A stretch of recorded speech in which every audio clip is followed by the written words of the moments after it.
Pick your finishes, the simple stuff, your fixtures, your lights, your what cabinets you're going to put in there, what color, if you're going to paint the house canvas tan like everybody else, or nowadays we do Revere pewter, which is a light gray, so like whatever, what are you going to paint the interior? Get all that figured out, right, in advance. You might not be able to get all of it figured out, just have it figured out before it's time to buy it, right, and not the day of when it comes to that. So do your best. If you don't know what to pick, go walk other people's flips. There's plenty of them out there. You can walk any of ours anytime you want. And you can have our flip book, whatever. Half this stuff I stole from Eaton Dana anyway. So they gave it to us, so whatever. And we just adapted it to our own, made it better. So, how many of you guys know who Eaton Dana is? I love those guys. They're awesome. So, floor plan design, figure that out if you need a floor plan design. We actually, there's a lady, her name's Sarah Seeley. You can write her name down, look her up. She makes amazing floor plan as-built. Then we take white out and a pen, and we make our own floor plan. And then we send it back to her, and she makes it to whatever it is. Hopefully it's right, and there's load, all this load stuff. You guys know what load-bearing walls are? Right? They just get erased on whiteout, and then it works out. So the plan doesn't have it there, so it doesn't need to be there. All right, rehab schedule planned out, pull permits if you need them, gather bids. This is all part of having a defined plan. If you decide to pull permits, depending where you are, you got to plan for inspections, and you got to know that you're going to have to fix stuff. Solidify your budget, know when to get materials on site. We mess up on tile all the time. We still do this, and we're changing that right now. We buy tile, because we get tile at cost from MS International. If you ever need tile, let us know.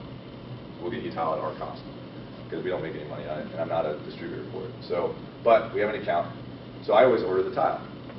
We forget to order it. We use the same tile all the time. We forget to order it all the time. We seriously do. I hate ordering tile. It pisses me off. And then, Serena's going to do this.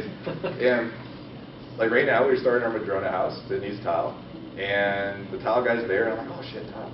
And he got all his prep done, and now we're waiting for tile to get there. So because I didn't order it because I forgot, right? So we're not perfect, but know when to get materials in there. Is there anything you order from day one, like Windows?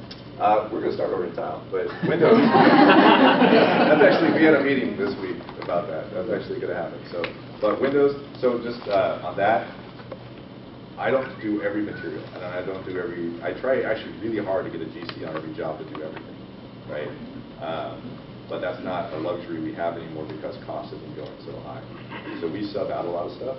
But this is like if we decide that we're going to do like doors and trim, we'll pay for that because we have a contractor that can't afford the doors themselves, and I don't trust them enough to give them a huge deposit for the doors. I'll buy them, put them in there.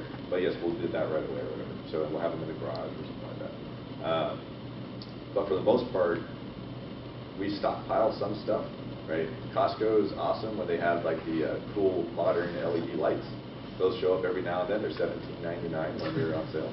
And they look way better than any of the crappy blue lights that are out there. And if you get the same modern flushed out light at Home Depot, it's like 50, 60 bucks. Right? So whenever those come out, you're only allowed to buy 12 at a time.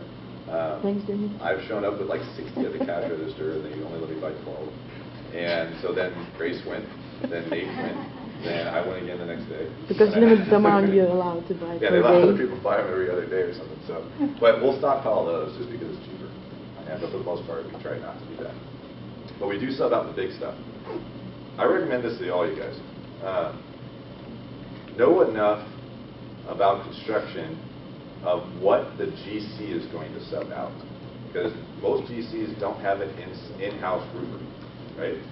Now, can you do a roof before anything else gets done in the house? 95% of the time, yes. There are some times in some situations, no. It depends on what you're doing to the rest of the house. But 95% of the time, yes. So why hire the GC to get the roofer who they're going to mark it up 35%? Or they tell you 10 to 15, that's bullshit. So 30%, right? So when you can just call the roofer yourself and get it for a lot cheaper and then schedule yourself. They're not going to get in the way of anybody, right? So that just saved you a bunch of money. So find those big subs that your GCs are already going to sub out. Do that little extra work. It's your money. You don't have to. It's up to you. Okay, so I'm not going to go over all this, but this is our scope of work for this house. Right? We plugged in all this stuff. This is scrolling down. This is what we came up with. Right? So that's our numbers. So we made all that pretty quickly. And now, don't get me wrong, we didn't make it this fancy in 48 hours. We had it all. We have this input sheet that's all handwritten, and we just write it as we're there. And then we look at some pictures later, and we finish the rest of it, and we go, well, what do you think is this? So that looks good enough for us. And then before we start the work, we make it all fancy on the Excel spreadsheet. And then this is what we hand the contractor to bid off of. Okay? This is exactly what Kuhn, who ended up being our GC on this, he's a good guy. This is exactly what he bid everything on. And any changes that need to be made, we added to it. But he bid on our scope, right? And then it's written in a way that protects us in ways, right? So this one's not as detailed as some of them because we trust them, we've used them a lot. But some of the parts that we've done, where we even have like the exact MDF and exactly how much needs to go there, we don't do that unless we've had problems with a specific contractor and we're doing a change order or something like that. Then we need to be really specific. But if some contractor, give me an example. If a contractor says bid drywall, and that's all you tell them, bid drywall, and it's to replace half the drywall in the house, and all you tell them is bid drywall, and all I did is give you a number, $500 for the drywall, and that's all it says. That is a can of worms, right? That contractor could then show up and patch that wall and said, that's all I bid for. And you're planning on only spending $500 on half a house of drywall, right? Which is silly. Or maybe it's to bid the drywall in that room for repair and replacement, whatever it is. And they put $200-300. We're like, cool. But all it said was that. All it said was repair drywall in that room. Well, that could be negotiable. What if he took it as skim coating, right? When you thought that he was going to cut out the mold. That didn't say anything about that. So, do you need to get that detailed? I think sometimes you do, right? You need to let them, you need to be at least specific enough, let's keep the drywall, that says replace and repair all moldy drywall in this building, right? At least their contractors say that. If you want them to make it, that's fine, have them make it, but don't just have drywall. And that's just an example. I hope you guys see what I'm trying to tell you here. Because that shit's happened to us. What do you have on for contingency, or do you not, because you're so detailed? I don't do contingencies on the rehab. I will give myself a worst case going, no, if it's this was, then great. So I'll be okay. Like I would live if this ended up being 75, I wouldn't loosely, right? But I used to do buffers. So the answer to that question, yes, I used to do buffers. I used to sit there, okay, well, if rehab is 40, could I live if it's 55, 60? No, all right, crap. Or I started figuring it out that way. I used to do that a lot until I figured out rehab, and then I was able to get a little bit more detail. What I would recommend for all you guys is, if you don't know rehab, continue what I said earlier. Track your numbers. If 3 contractors give you bids, analyze them, keep those bids. Don't throw them away, keep them, right? And that way when you get bids again, you look at those, even if you didn't buy that house, you can see what those 3 contractors were bidding for something similar on another house. That's what I started doing. And I started figuring it out. I say, oh yeah, I generally spend $150 to get a door replaced or whatever, right? For an interior door. Cool. Things got more expensive, so a little bit more now. But that's what it used to be. And so I would just write that number down. So it's $10, $1,500, whatever. For me, roughly $400 for a window. If I average it, I get less, 300, 350 sometimes, but I just know this from doing this so many times that if I just say all the windows in the house is $400 no matter the size, then I'm okay putting that number for myself, right? Some windows will be 150, some will be 600, but it's just, it averages out.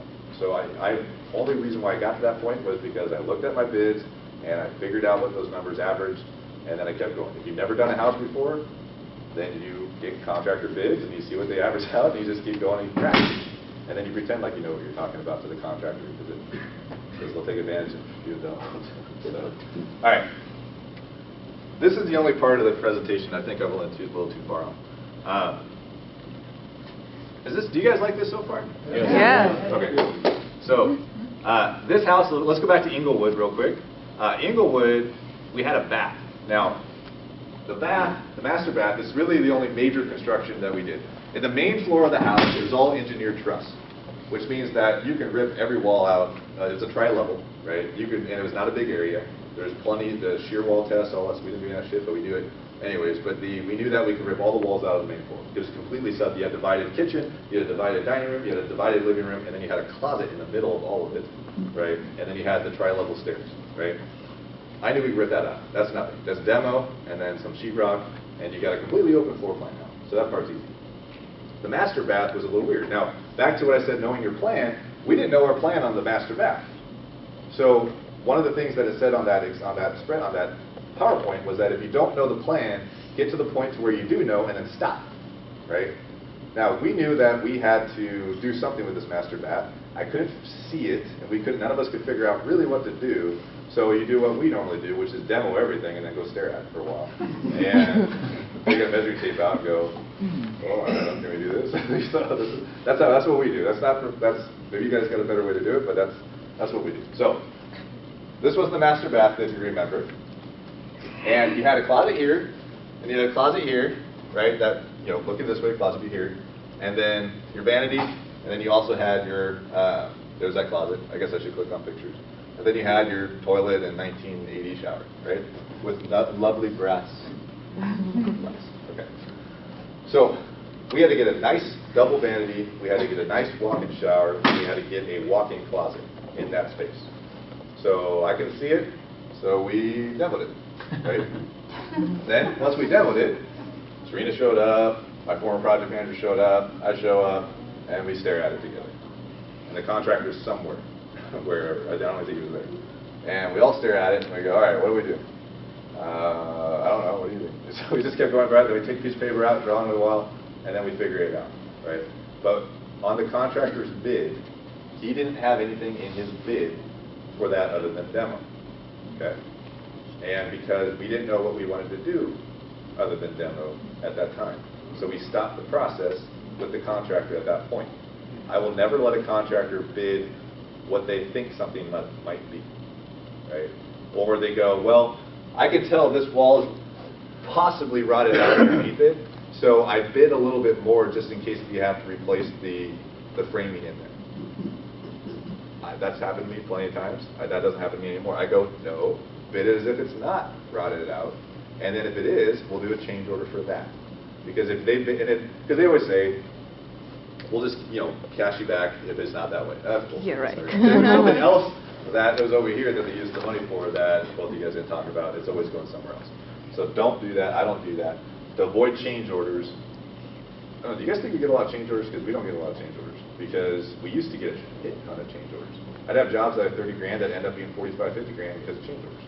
That was normal, right? We just expected 15 grand in change orders on average. Like that's not anymore. So because we line item everything, because we stop, because we don't know what we're going to do. So he bid the rest of the house out, he knew that, but he left this off because we didn't know what we were going to do. Everybody follow? Yeah. Now, we know what we now need to do, right? And you'll get to see this. This is where it might take a little longer because I actually put the whole progression of construction on this one. So in your 67,000, did you have a placeholder for an amount? I did, yeah, because we knew what we know what it would take for us to do a tile shower and double vanity and tile the floor and some sheetrock and drywall. So we gave some pretty good estimates for ourselves on that, that we understood, that we were then going to let the contractor know that we understood and that they could make it that number. So, but this guy has worked with us a lot, so it's been fine. So there's a demo, we figured it all out. Now, what do we do? This is when we already started. We already had a plan, framing goes up. So we demoed everything. This is the new entrance. So we have a wall, right? So if you remember, this is where the closet was. This is where the other closet was. This is where that vanity was. So we just put a wall, made one entrance, one door that goes through there, right? We're going to put a double vanity here along this wall. Shower still goes there, toilet, and we do a walk-in closet from within the bathroom. Right? That's the only thing we can make sense. Okay? You all seen that? Fancy electrical and plumbing. The sheetrock now.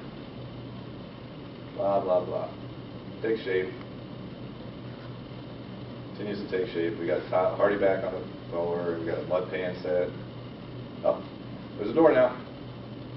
Now, I want you guys to pay attention when we go through this. We use the same finishes for everything. We don't change it very often. So, tile the floors. We do change tile every now and then. Double vanity, being set. Up. Now it's starting to take shape, right?